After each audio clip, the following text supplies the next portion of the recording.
kasih YB Anwar, terima kasih Johor. Terima kasih YB Anwar. Terima kasih MB Johor.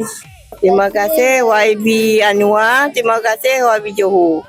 Semuanya terima kasih kepada semua penerima-penerima yang dapat hadir pada petang ini untuk menerima bantuan Kasih Johor bagi kategori-kategori yang saya dah nyatakan tadi.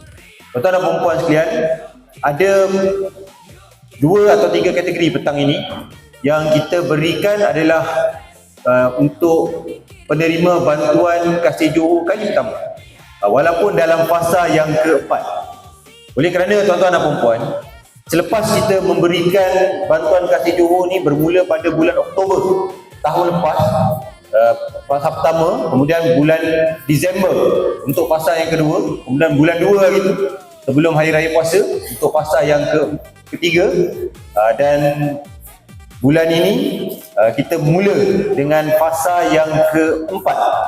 Jadi setelah beberapa fasa kita laksanakan bantuan Kasih Johor ini, ada beberapa cadangan penambahbaikan untuk menambah beberapa kategori-kategori lain yang dikira layak dan boleh diberikan bantuan Kasih Johor.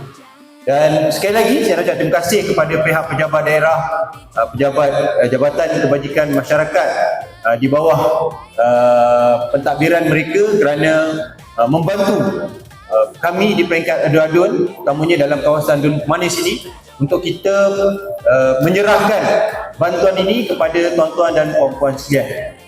Saya mohon maaf sebab mungkin tuan-tuan dan puan-puan agak rasa tak selesa dengan program dan pengisian yang kita laksanakan pada kali ini. Untuk warga emas tuan-tuan dan puan-puan, memang kita tak ada buat program secara protokol macam ni, tapi untuk kategori-kategori lain ni memang saya minta kita buat dalam bentuk program yang seperti ini. Oleh kerana saya nak berjumpa dengan tuan-tuan dan puan-puan penerima-penerima bantuan ini, dan secara tidak langsung tuan-tuan dan puan-puan, dia memberi peluang juga kepada saya untuk mengenali penerima-penerima bantuan, terutamanya mereka-mereka yang berada dalam kawasan Dun Pemanis itu sendiri. Maju, maju, terima kasih. MB Johor. Alhamdulillah.